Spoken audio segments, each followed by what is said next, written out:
Kita buka firman Tuhan, kitab pasal 1 ayat 2 dan 3. Murka Tuhan. Tuhan itu Allah yang cemburu dan pembalas. Tuhan itu pembalas dan penuh dengan kehangatan amarah. Tuhan itu pembalas pada para lawannya dan pendendam pada para musuhnya. Tuhan itu panjang sabar dan besar kuasa. Ia tidak sekali-kali membebaskan dari hukuman orang yang bersalah. Ia berjalan dalam puting beliung dan badai, dan awan adalah debu kakinya.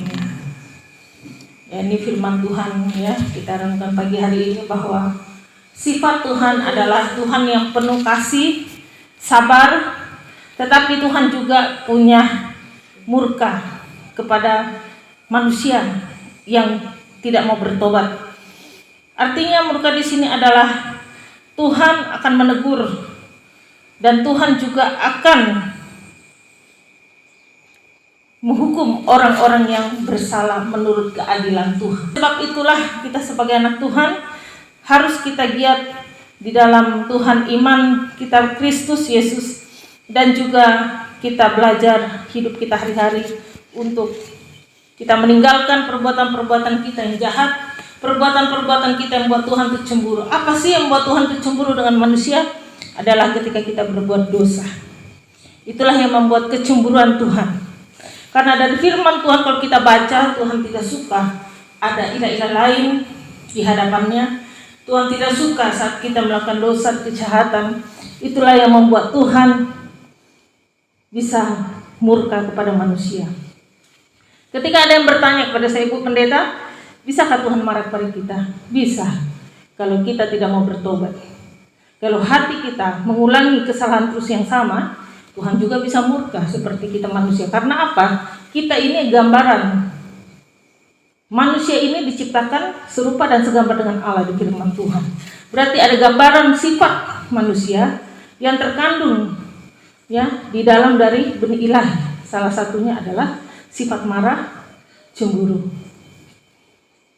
Tetapi ya, saat kita mau bertobat, saat kita mau sungguh-sungguh dalam Tuhan, maka percayalah Tuhan akan juga sabar kepadamu, karena Dia berkuasa membebaskan orang-orang dari hukuman.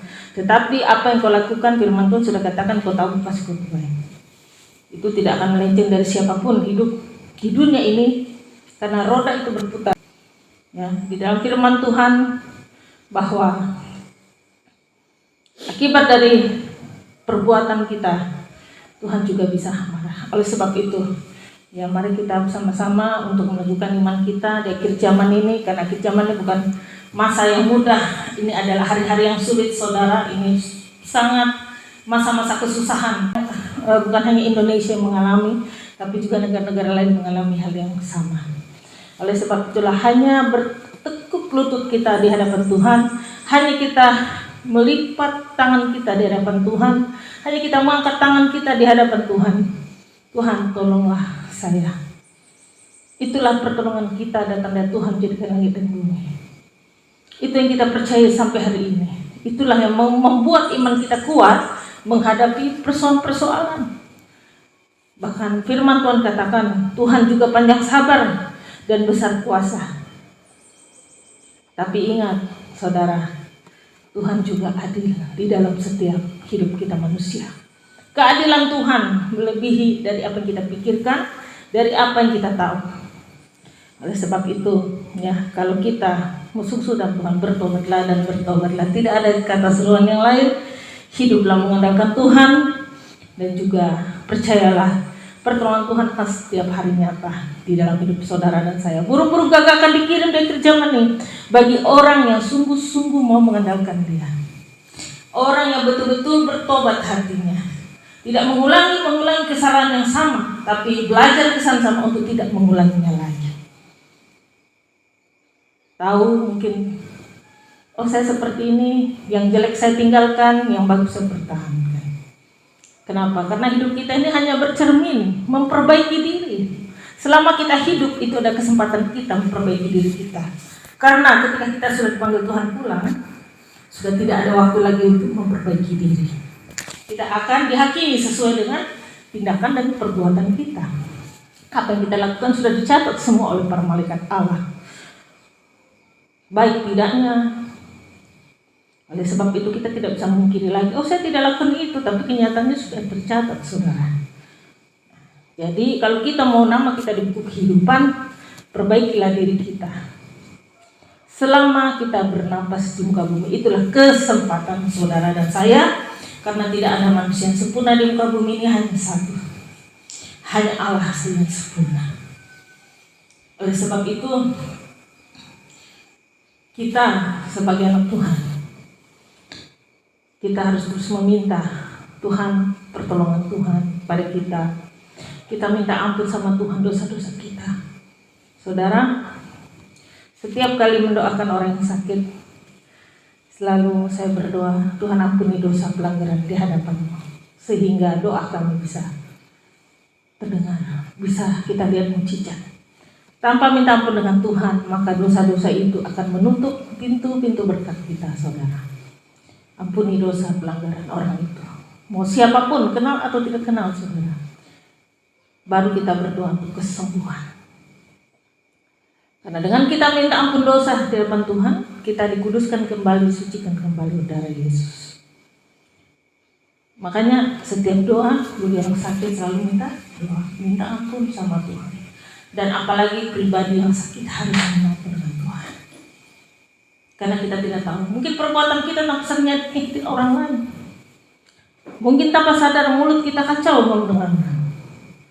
Tanpa sadar kita sakit. Makanya kalau ditegur itu memang sakit, tapi itu diterima. Karena itulah kita bisa merubah diri kita, cermin kita, hidup kita masing-masing. Ya, kita bersyukur saja karena kebaikan Tuhan sampai hari ini kita masih bisa melakukan semua aktivitas kita dengan baik. Kita masih dijaga oleh Tuhan, masih dipelihara, kita masih bernapas hidup. Coba saudara, kalau rumah sakit, banyak orang yang di ruang ICU bertahan untuk hidup. Mereka berlomba-lomba,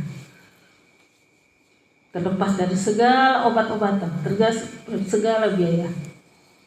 Karena yang punya napas hidup itu adalah Tuhan.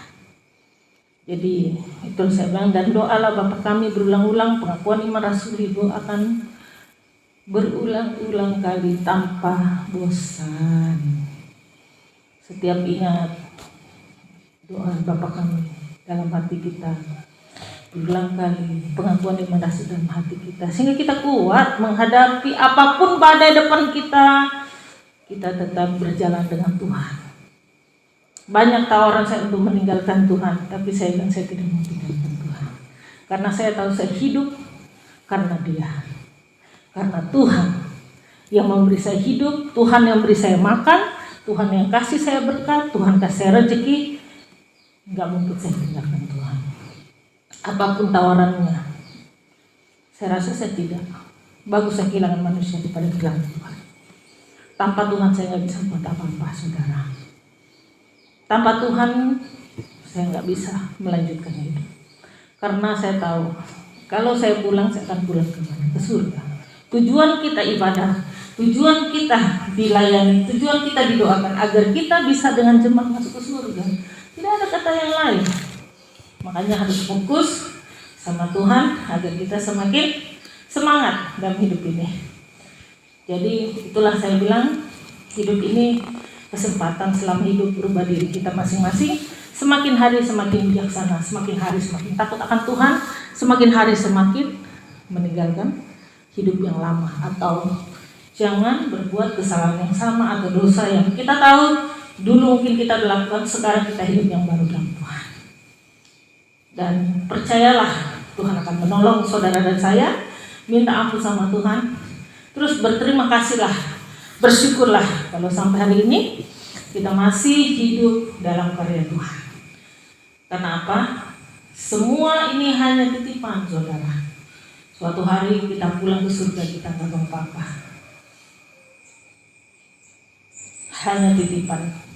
Saudara punya suami hanya titipan, punya istri hanya titipan, punya anak hanya titipan. Suatu hari Tuhan mau ambil pulang, ambil pulang. Saudara punya keluarga hanya titipan. Suatu hari napasnya akan dibawa pulang.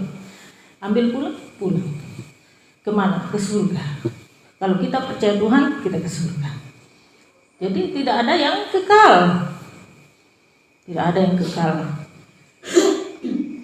Maka tidak heran gempa bumi di mana-mana, rumah mewah-mewah habis hancur, karena itu hanya titipan. Suatu hari akan rubuh juga, saudara. Jadi apa sih yang kita banggakan? Tidak ada. Yang kita banggakan, kita bisa hidup bersama Kristus, kita bisa pikul salib bersama dengan Tuhan setiap hari. Yang kita banggakan pertolongan Tuhan. Begitu sangat ajaib, melebihi kasih manusia kepada kita. Itu yang kita banggakan. Orang kerja di kantor punya jabatan, suatu hari akan pensiun, saudara. Dia bukan siapa lagi. Itu terjadi kepada bapak saya sendiri. Pensiun ujungnya pelayanan menjadi pendidikan. Ya, jadi hidup manusia nggak ada yang tahu, nggak ada yang tahu. Gitu. Jadi naik turunnya hidup itu kesempatan. Tuhan mau lihat hatimu, apakah sungguh-sungguh tidak. Nah, jangan kita lupa diri. Kalau kita lupa diri ya sudah, no. Sampai situ aja rezeki berkat kita. Kita kesempatan bersyukur. Jadi hidup ini bersyukur atas keluarga kita, bersyukur atas pelayanan kita, bersyukur atas makan minum kita, kesehatan kita yang kita sudah terima dari Tuhan. Apa yang bisa kita balas dengan Tuhan? Tidak ada kata lain selain sungguh-sungguh hidup dalam Tuhan. Tidak ada kata lain. Karena firman Tuhan bilang, Dia mengasihi umatnya, Dia mengasihi kita. Tidak ada yang kita bisa balas dengan Tuhan, kecuali kita memberi hidup kita sungguh-sungguh, iman kita sungguh sama Tuhan. Itu saja. Jadi kesempatan kita hidup, perbaiki diri kita selama kita kesempatan ini masih bernapas. Itulah waktu Tuhan untuk kita. Karena kita tidak tahu kapan kita akan pulang. Tapi kita berlomba-lomba kan mau pulang ke surga kan. Itukah impian kita selama ini. Karena di surga sudah tidak ada ratap tangis, tidak ada penderitaan, hanya memuji menyembah Tuhan bersama dengan para malaikat Tuhan yang begitu banyak. Tidak bisa kita lihat di muka bumi ini, tapi Dia selalu menjaga kita. Dan saya percaya mujizat itu nyata selama kita hidup mengandalkan Tuhan.